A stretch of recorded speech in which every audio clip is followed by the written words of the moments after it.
Sure. Deputy Chief Lorenzo Robertson, Lorenzo Robertson. What can you tell us so far? Detroit Fire Department received a call about 6 a.m. this morning. Response time was a little under 5 minutes for the first arriving company to arrive. We received a call of civilians or people trapped inside of the dwelling. One person was outside of the dwelling. There is 2 people that were trapped inside. Our crew's not able to get to the 2 people that are inside due to challenging circumstances within the house, making it challenging to advance the line inside the dwelling. There was 1 civilian outside of the dwelling. Crews rescued two people out of the house. 2 were transported to Detroit Receiving Hospital. 1 transported to Sinai Grace. 1 passed en route to the hospital to Sinai Grace. With the challenges of the last 24 hours Detroit Fire Department has encountered, this was a good save for the most part. And so it's been a challenging 24 hours. No challenges with the hydrants. Everything worked as it should. Just challenging to get inside the house in advance to rescue the last remaining victims. 2 incidents. Right now it's hard to determine. That's under investigation on the ages and the gender of the people inside. What were the challenges that made it hard to get inside and to get to some of the people? Obstacles and familiarity with the dwelling. A lot of items inside the home that you really want to keep organized. Makes it hard for firefighters to advance the line when you have to work their way around unfamiliar situation. Were there also bars on the windows? Neighbors said that might have made it hard to get inside. I'm not sure and clear on that right now. Chief, can you talk to us about, obviously, 2 people passed away in this fire. We had a little girl I that need passed to away. clarify, sorry.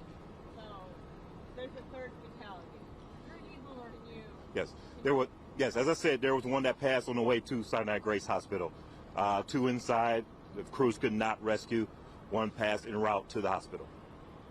And 1 was standing outside and another was rescued? 1 standing outside, another 1 rescued in critical condition at Detroit Receiving Hospital, and a 3rd deceased passed en route to Sinai Grace Hospital. Can you talk about the challenges of just the cold?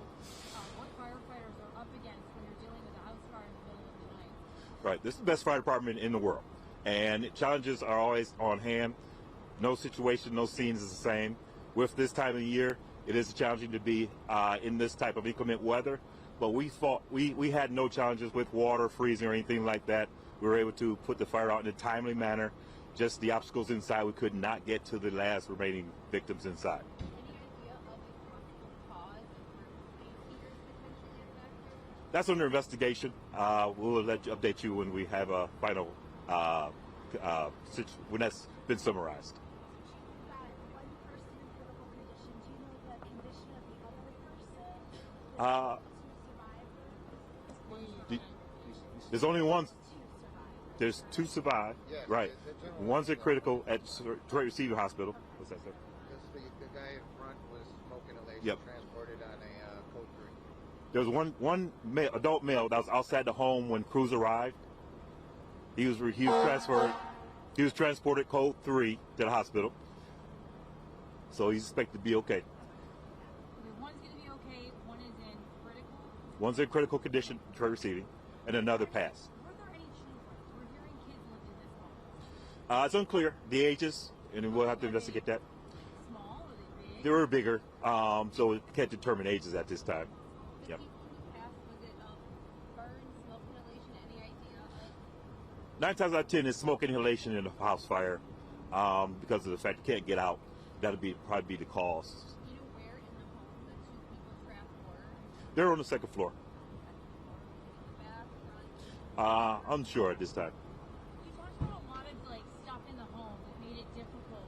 Can you just talk about in that moment what firefighters are facing as they're trying to get to people inside the home and what they're up against? Whenever we're going into unfamiliar situations, unfamiliar homes and dwellings, it's a good idea to have everything organized rather than collecting a lot of things and having it piled up. It makes it difficult in case of an emergency. So it's probably a good idea to remain organized in the home. But I'm trying to get your perspective. Like from a firefighter, you're in there, there's smoke, there's immensely challenging when you can't physically get to them. It does. It becomes challenging, and it's something that we train to do. Obstacles are obstacles, and we can get around them for the most part. Sometimes it just slows us down. We got around it. It just slows us down the progress. And as we know, time is critical in this instance. Yep, they're also, in addition, there are 2 animals. They're alive. They're in the basement right now. And we.